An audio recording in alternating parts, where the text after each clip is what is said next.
never thought a simple question at dinner would lead to something so painful, something that would leave me feeling small and embarrassed right in front of my grandkids. We had just sat down to eat.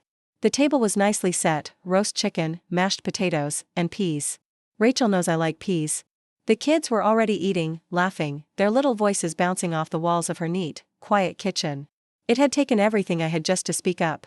My throat felt dry like sandpaper, but I managed to say it anyway. Rachel, do you know what happened to my debit card? I can't find it.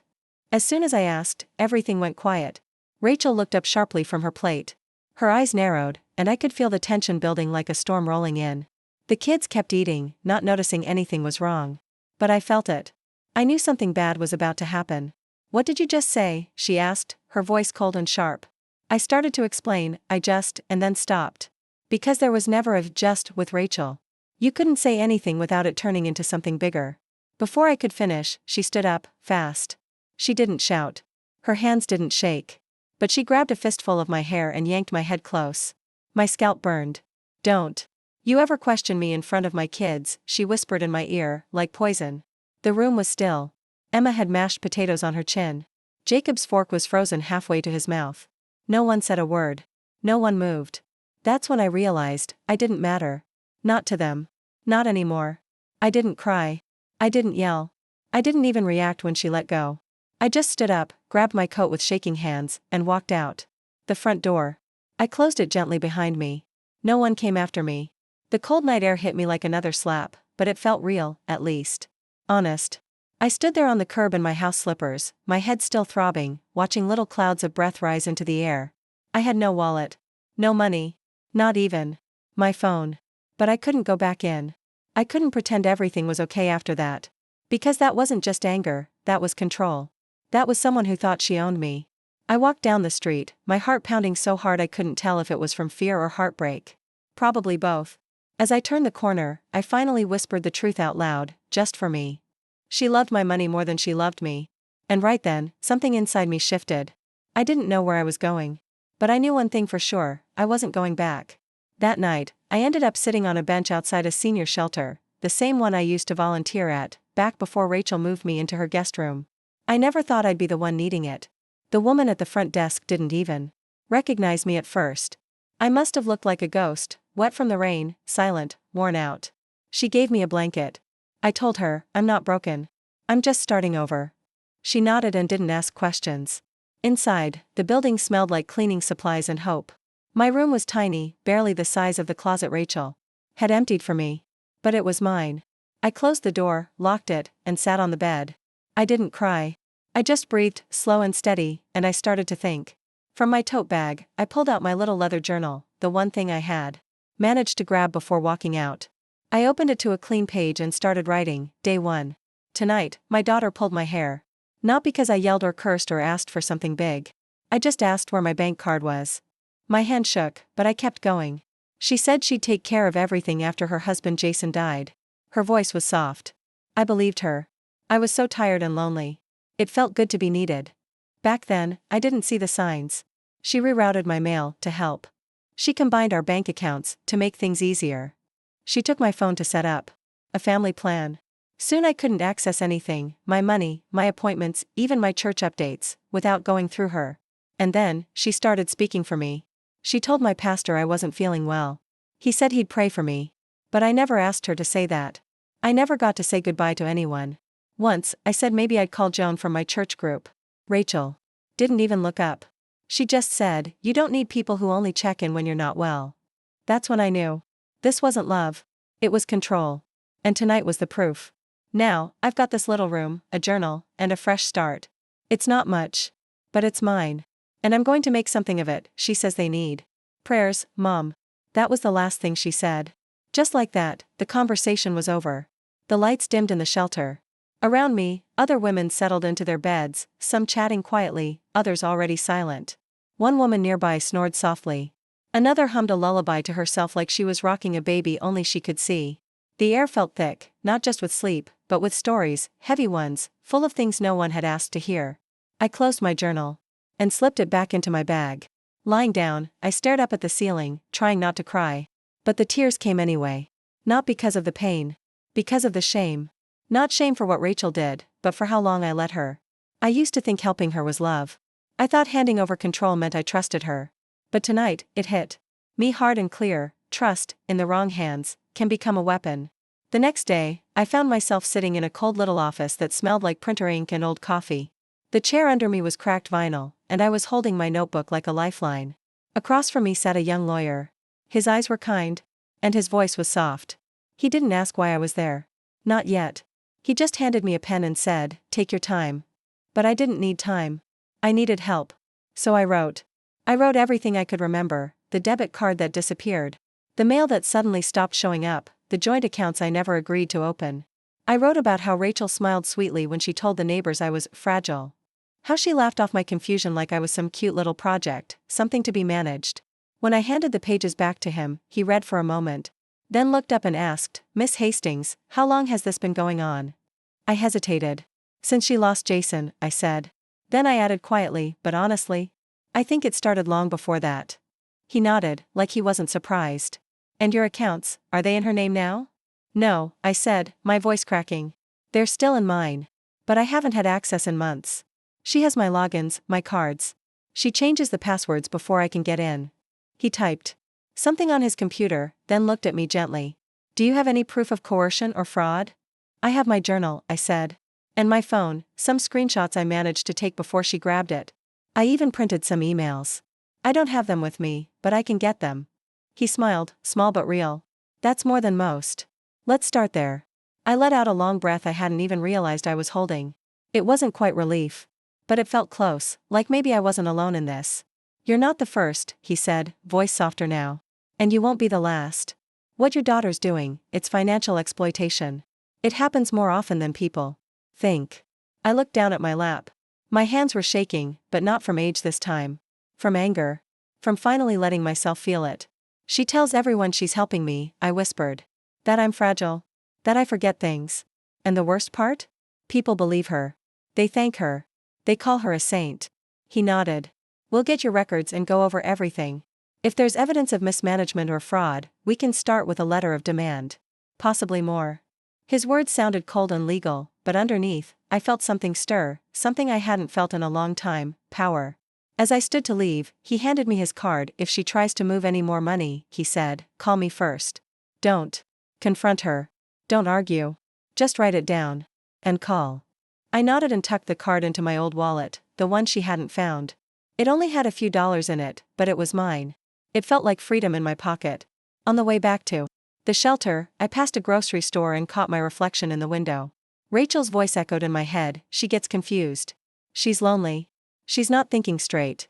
I looked at the woman in the glass. Wrinkled? Yes. Tired? Sure. But broken? Never. I used to balance the church's books. I taught Sunday school. I raised a daughter through addiction. I buried a husband. I know what fragile looks like. And I'm not it. Let Rachel keep acting like a saint if she wants to. Let her shine her fake little halo in front of her friends. But soon, the light she's soaking in? It's going to come from the fire she lit herself. 3 days later, I was sipping watery instant coffee from a paper cup, flipping through my notebook, trying to remember if I'd ever actually liked chamomile tea. That's when I saw the alert. $11,274.65 withdrawn. From the account ending in 4219. I stared at the message. The numbers didn't make sense at first. I hadn't touched that account. I didn't even have access. Then I read the memo: Tesla Motors, down payment. My stomach dropped. Ice cold. She couldn't have. I shot up from the chair, my hands shaking, and rushed to the front desk.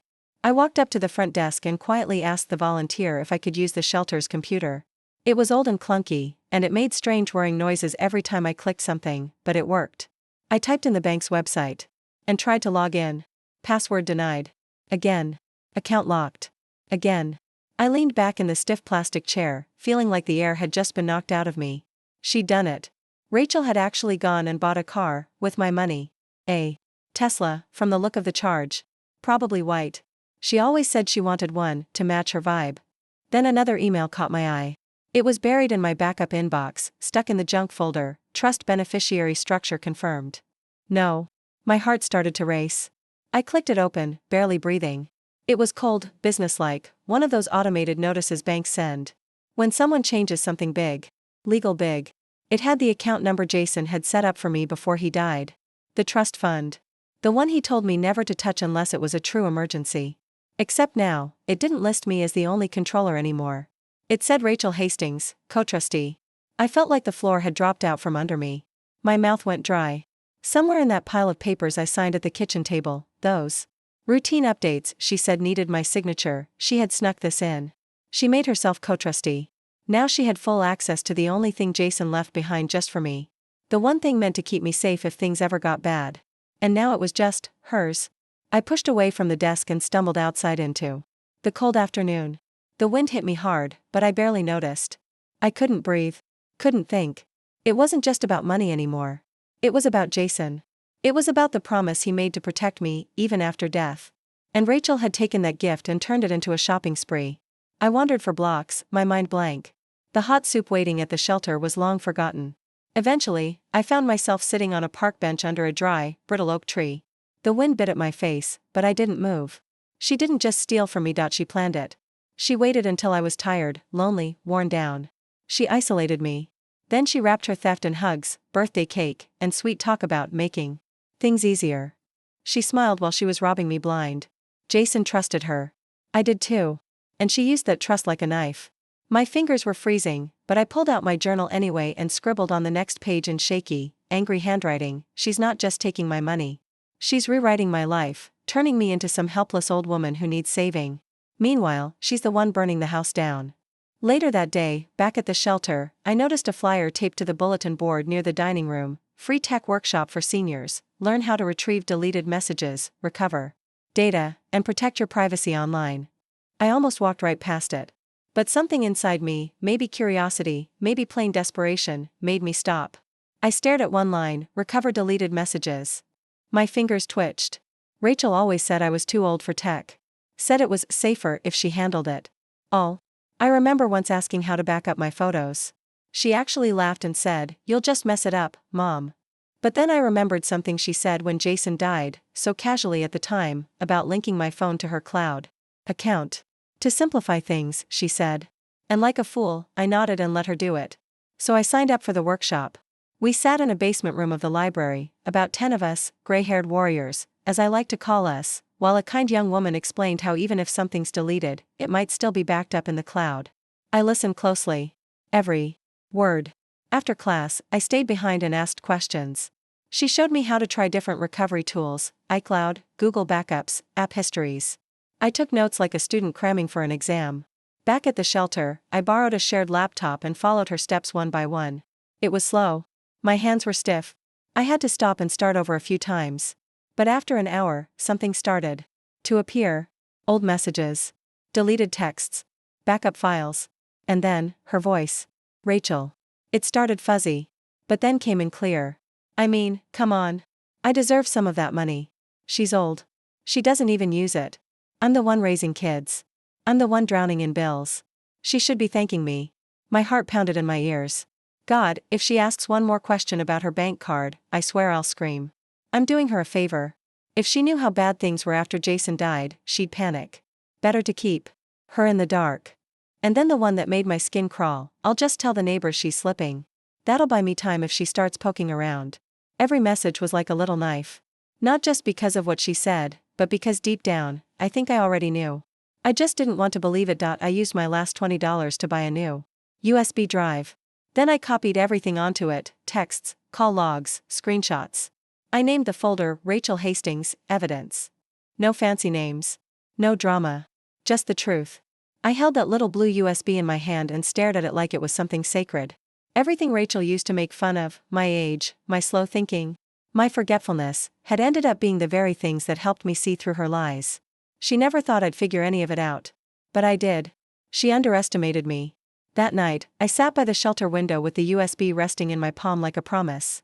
Somewhere out there, Rachel was probably sitting in her Tesla, proud of herself for getting away with it. Maybe even laughing about the forgetful old lady who couldn't keep track of a debit card. I wondered if she ever stopped to think about how that feels, to be erased by your own child. To be treated like you don't matter, like a dusty old chair someone pushes into a corner and forgets. I looked out the window and whispered, "Not anymore." From that night on, I didn't walk like someone broken. I moved like someone who was building something new, something stronger, with each step. A few days later, I went to visit Margaret. She brought out the good china like she always did when something felt wrong. We sat on her little patio behind the condo, with a potted lavender bush between us. 2 chipped teacups, filled right to the top. She poured the tea carefully and passed me the sugar like it was part of some quiet ritual. No questions yet, just comfort. When I finally spoke, my voice cracked. She bought a Tesla. Margaret blinked. Rachel? I nodded. With my money. And I have proof. She didn't gasp or get angry. She just stirred her tea slowly. How long have you known? I let the steam rise into my eyes. Since yesterday. But if I'm being honest, maybe longer than that. I just didn't want it to be true. She gently set her spoon down and leaned back. You remember after Jason's funeral? How she told everyone to leave early and said you needed rest? I nodded. I stayed to help clean up. She told me, don't worry, I'll handle her finances now. She's not good with numbers anymore. Like you weren't even in the next room. Still shaking.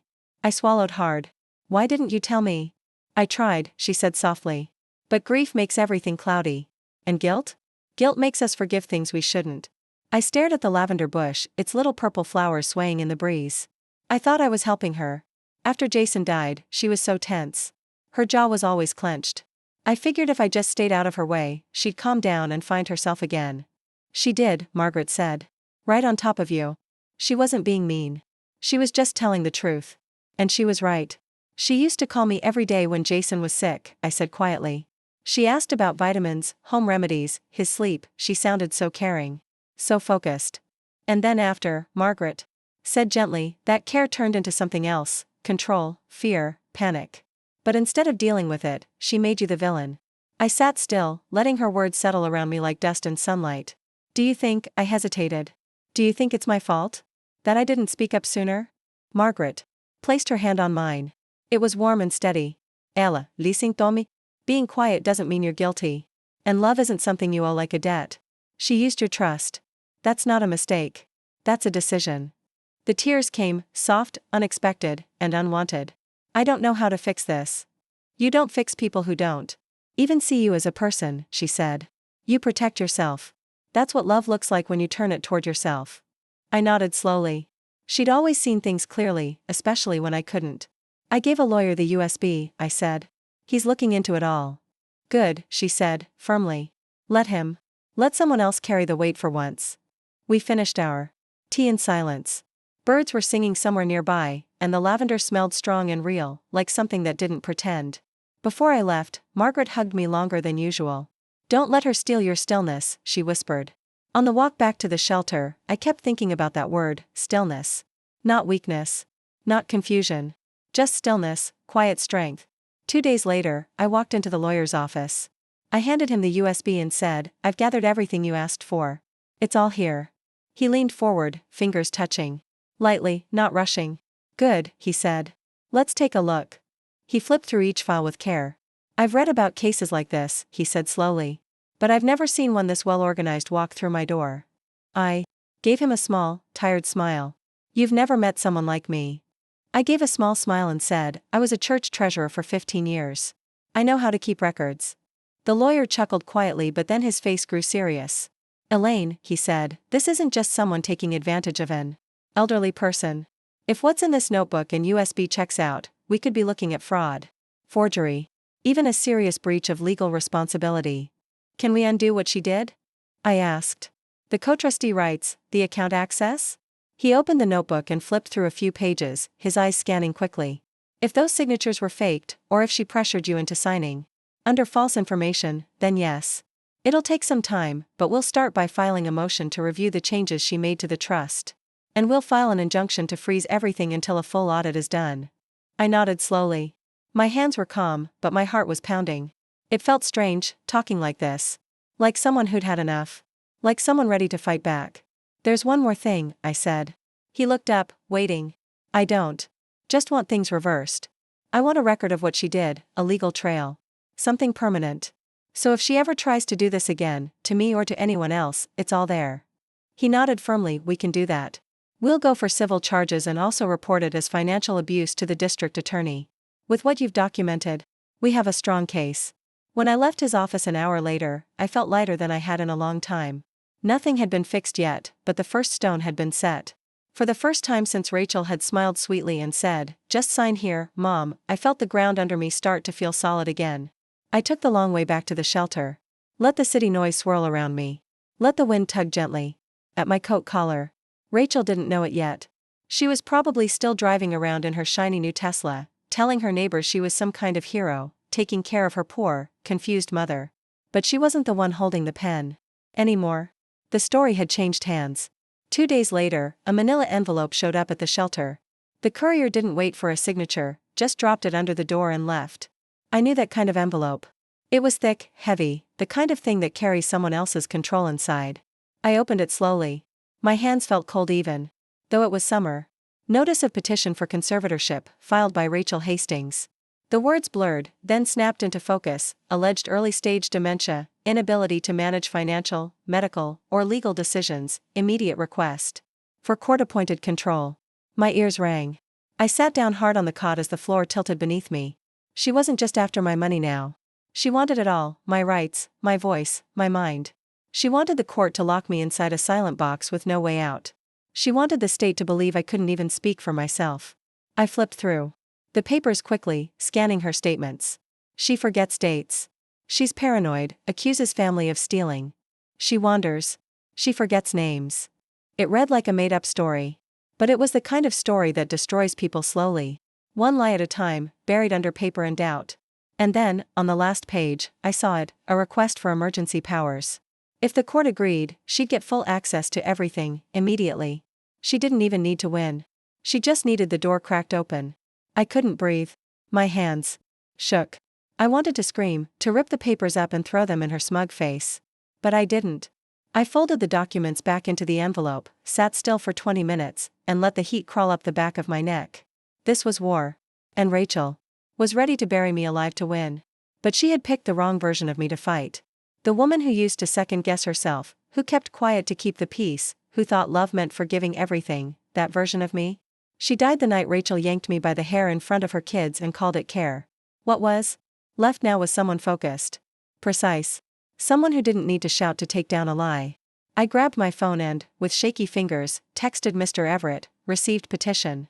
Conservatorship play. Full packet will be delivered to your office tonight. He replied in under a minute: will contest immediately. Do not speak to her. You are not alone in this. I read those words twice: you are not alone in this. Rachel had counted on me being isolated. She'd spent years making sure of it, pulling me away from friends, the church, anyone who might help. All under the excuse of protecting me. But the roots were still there. And something new was growing. That night, I made copies of every page. I backed them up on 2 USB drives. I mailed one to Everett, and the other to a locked P.O. box I'd opened under another name, just in case. I slept lightly that night, fully dressed, with my journal tucked under my pillow. She could call me forgetful. She could say I was paranoid. But I wasn't invisible anymore. And I wasn't afraid. I didn't panic. I didn't beg. I let Rachel file whatever she wanted. While she played games with paperwork, I started building my case. Because by the time we stood in court, it wouldn't be me who looked unfit, it would be her story that fell apart. When the court summons came, I didn't scream. I didn't call Rachel. I didn't respond to the letter from her lawyer either, stuffed full of fake concern and sugar-coated lies about how all of this was in my best interest. I didn't waste my breath. Instead, I showed up to every medical test she demanded. Quiet. Calm. Ready. I gave blood. Took memory tests. Sat through evaluations where they had me repeat patterns, recall lists of words, point to pictures, and draw a clock. I drew it perfectly, every number, every hand, right where it belonged. One of the doctors, an older man with wire-rimmed glasses and a soft voice, asked me who the president and vice president were. What year it was. I answered with the same clear tone I used to use when reading the church announcements on Sunday mornings. When we finished, he looked at me closely. Your daughter says you forget people's names, he said. Is that true? I forget people who don't matter, I said. My memory's just more selective now. He smiled a little. Do you ever forget hers? I looked him right in the eye. I wish I could. He made a note, but I could see the truth already written in his face. At the end of the session, he stood and shook my hand. Miss Hastings, he said, I've been doing this for 27 years. There's nothing wrong with your mind. Then why am I here? I asked. He didn't answer. Because we both knew. This wasn't about concern. This wasn't about health. This was about power. Rachel didn't want to help me, she wanted to control me. She was taking the same love I once wrapped around her when she broke down crying after Jason's death, and twisting it into a weapon. The same tenderness I gave without asking for anything back, she was now using it to erase me. That week, I got a sealed envelope from the doctor. Inside was a signed declaration based on all the evaluations. Miss Elaine Hastings is of sound mind and fully capable of handling her own medical, financial, and legal affairs. There is no sign of cognitive decline. Further petitions are not medically supported. I read that letter 3 times before folding it and sliding it into my coat pocket. It felt like a shield. A piece of truth I could hold. But I didn't feel victorious. I felt tired. Tired of having to fight just to prove I was still a full, capable person. Tired of having to prove I wasn't lost, or broken, or some story. She made up. But this time, the exhaustion didn't pull me down. It made me sharper. More focused. Mr. Everett didn't wait. The next morning, he filed a motion to fight the conservatorship. He attached a notarized letter from the doctor. It was firm, clear, and left no room for confusion. Cold, even, but in the way truth sometimes has to be. Then came the subpoenas. Requests for Rachel's bank records, the trust, every credit card tied to my name. She doesn't know it yet, Everett told me, but we're already 10 moves ahead. For the first time in weeks, I smiled. While Everett worked on the legal front, I got to work on the digital side. I collected everything, texts, emails, even notes she thought she deleted. I organized it all into neat folders, one for utility bills, another for the car purchase, another for the changes she made to the trust, and one for phone recordings. I labeled each with sticky notes. It took hours, but I didn't stop. Meanwhile, Rachel kept spending. She didn't know we'd frozen the trust. She hadn't been served the audit notice yet. So she kept shopping like no one was watching. That's when I got 2 email alerts, forwarded automatically from a store credit card that still had my name on it. She'd never bothered to update the settings. One was for a $3,400 home theater system. The other? A designer handbag worth more than my entire monthly retirement check. She'd gone from sneaky to shameless. I wondered if her kids ever asked where the money was coming from, if they ever questioned why grandma's savings were paying for movie nights and expensive bags. But I doubted it. Rachel knew how to twist the truth into fairy tales. She's fragile, I could hear her saying. She needs help. She asked me to take over. She doesn't understand money like we do. All lies. Wrapped in concern. Rachel had always known how to dress up selfishness and make it look like sacrifice. But I stayed quiet. I didn't call. I didn't show up. I let her believe she'd already won. And all the while, I was laying every brick. Not to fight her. To end her game. People thought I'd been pushed into some nursing home, too weak to speak up for myself. But what they didn't know was that a court date was already set. Rachel had no idea. She didn't know Everett had prepared legal papers to remove her as co-trustee of the family trust. She didn't even realize that the way she was spending money, carelessly and constantly, was actually helping build the case against her, all while she sat at cafes, sipping her fancy drinks and posting feel-good quotes online about how important family is. I wasn't doing all this to get back at her. I just wanted the truth to come out. The courtroom felt cold, not just because of the strong air conditioning, but because it lacked any warmth. It smelled like old files and nervous energy. I sat at the front table with Everett, calm, my hands folded neatly. His briefcase was open beside me, like a toolbox ready for work. Then Rachel walked in, dressed sharp and polished, with perfect curls and bright lipstick. She looked at me once, blankly, and sat down with her lawyer. When the judge came in, everyone stood. I didn't shake. I didn't feel scared. I was ready. Rachel's lawyer went first, using words like concern, early warning signs, and safety. Then Rachel took the stand. She sounded gentle, even got a few tears out. She talked about how I'd been slipping since my husband died, forgetting things, losing track of pills, even wandering off. That's when Everett cut in, calmly but firmly, objection. We have medical records that prove otherwise. The judge agreed and told Rachel to stick to the facts. Rachel nodded, pretending to be respectful. I just want to help my mom, she said sweetly. She's always been proud, and I didn't want to embarrass her. I watched her lie so smoothly, like we hadn't lived under the same roof, like she hadn't grabbed my hair in front of my grandchildren. Then Everett stood and showed the real story. He handed the judge papers, proof I was mentally sound, evidence that Rachel had used her power to take money, move things around, and make big purchases she had no right to. Rachel's lawyer tried to stop it, but the judge allowed it. I saw Rachel's face shift, barely, but enough. Her back sank a little, her lips pressed tight, and her hands curled. She wasn't expecting this. She thought I'd just sit there and take it. The judge turned to me. "Mrs. Hastings, would you like to speak?" I stood up, walked to the front, and leaned toward the microphone. "I'm not doing this to get revenge," I said, clear and strong. "I'm here because my daughter tried to wipe me out with a single signature." The room was silent. She wanted me gone, so I couldn't say no, to her spending, her control, to her taking away my identity. I trusted her after her husband died. I thought I was helping. But she turned that into control. I looked at the judge. She filed this case to cover her tracks and make herself feel better, calling it safety. But I am not confused. I'm not crazy. I'm not weak. I've just been taken advantage of, financially, emotionally, and legally. You could hear a pin drop. Then the judge finally spoke, slowly and seriously. "This case will continue with a full review. The evidence shows serious signs of abuse of trust. This court is very concerned." Everett gently placed his hand on my shoulder as I sat back down.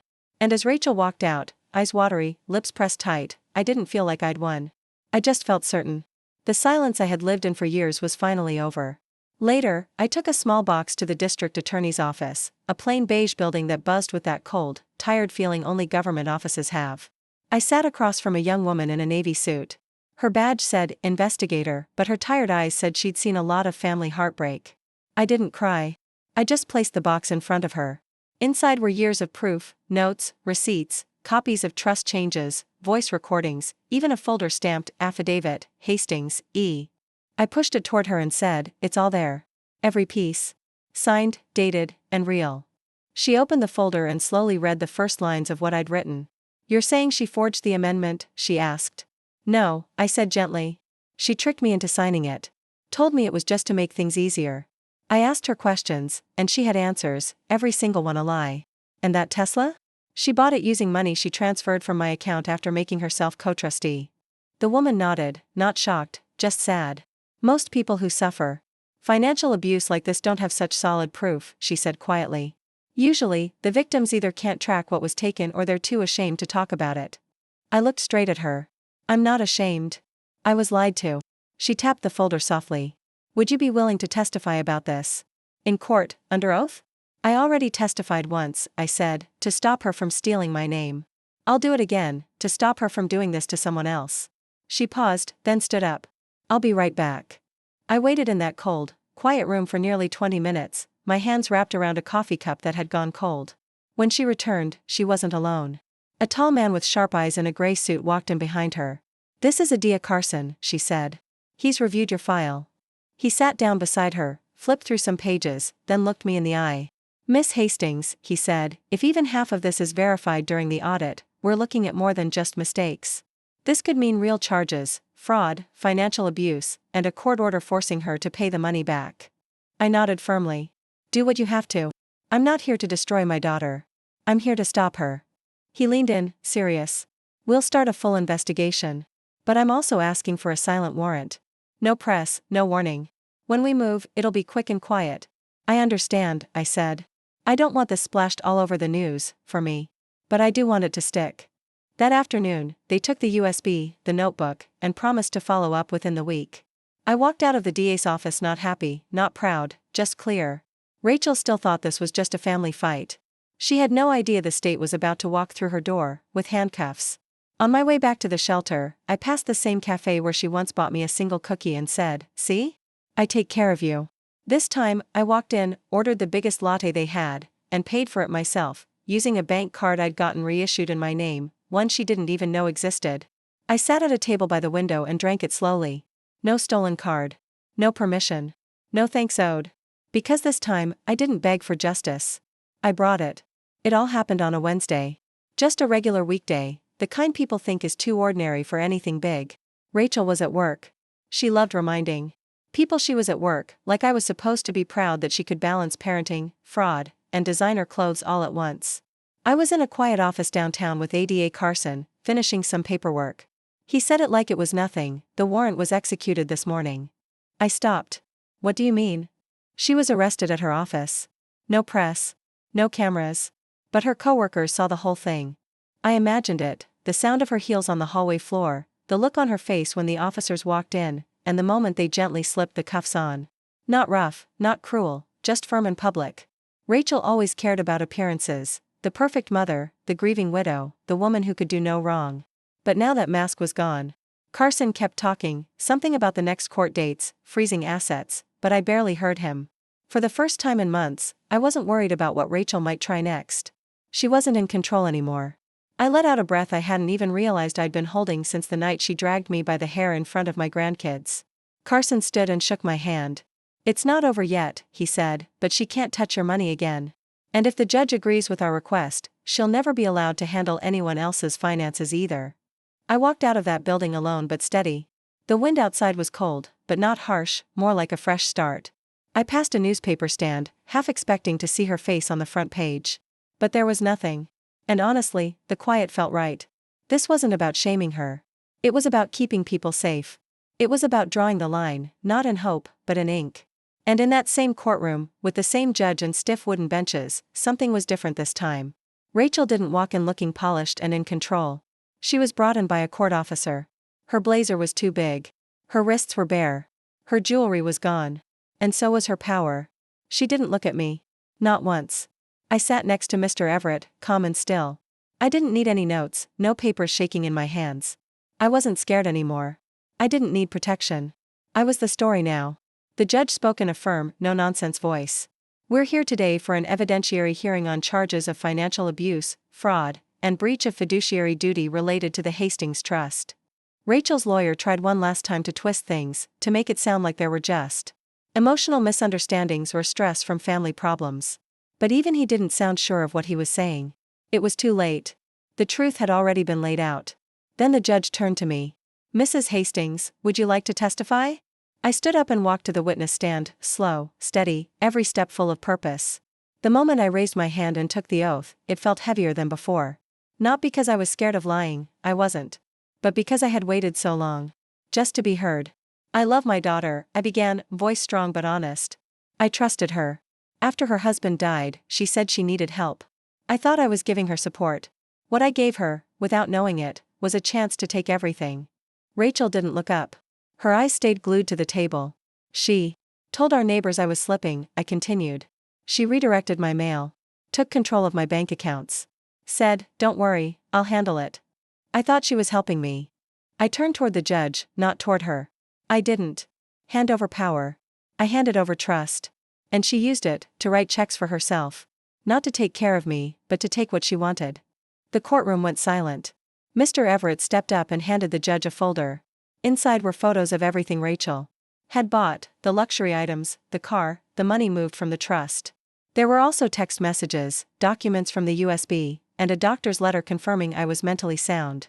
Everything was there, clear, detailed, undeniable. The judge looked through it all slowly, like someone putting together a puzzle. They already knew the picture for. Then he spoke.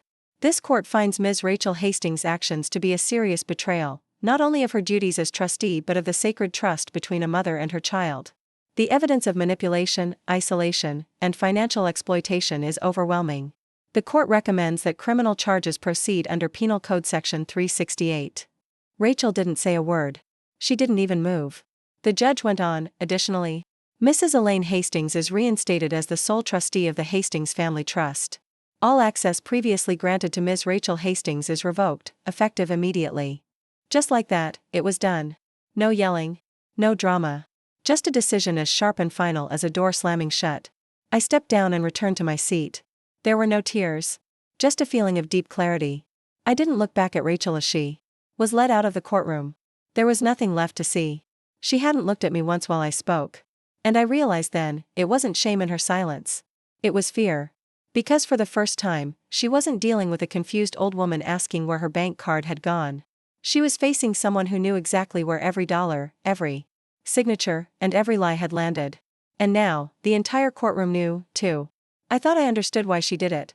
I thought maybe it was greed, or control, or some twisted need to be in charge. But I wasn't prepared for what came next.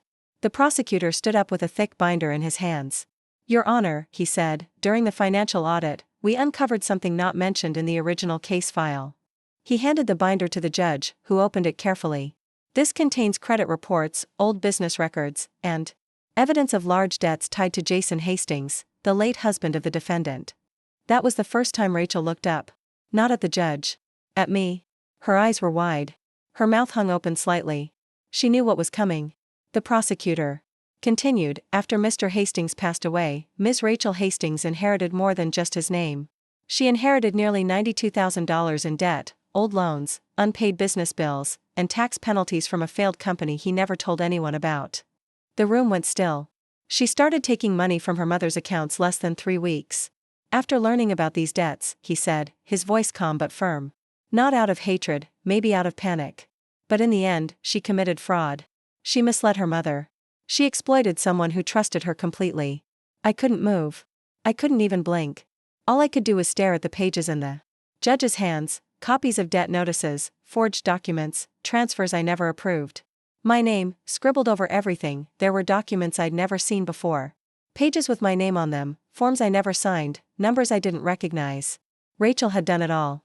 Not just because she was cruel, but because she was desperate. She didn't just want my money. She needed it. She was sinking fast, trying to keep up appearances after Jason, her husband, had left a financial mess behind before the heart attack took him. I had no idea. That was the deepest betrayal of all, not because it was the worst thing she'd done, but because it was built on a lie I never even saw coming. All those nights I thought she was grieving, she was hiding things. All those times she told me, "Don't worry about the bills, Mom. I've got it covered." She was using my savings to patch up a sinking ship. My retirement became her rescue boat. And through it all, she never told the truth. Not once. The judge let out a long breath and pinched the bridge of his nose. "This explains the urgency," he said. "But it does not excuse the conduct." He looked right at Rachel. "You had choices. You could have filed for bankruptcy. You could have come to the court. You could have told the truth. But instead, you stole from the one person who was still standing by you." Rachel lowered her head. Tears rolled down her face, but I felt nothing. No joy. No payback. Just cold. Jason had made the mess, but Rachel had buried me under it so she wouldn't have to drown alone. She didn't break into my accounts to hurt me, she just didn't care enough not to. And that was what broke my heart. Not the crime. The indifference. After that, the courtroom slowly began to clear. Mr. Everett placed a gentle hand on my back as I gathered my things. "You okay?" he asked softly. "No," I said honestly. "But I will be. Because now, there's nothing left hidden. No more secrets. No more pretending. Just the truth. And even if it cracked me open, at least it's mine again." The judge read the sentence calmly. No handcuffs.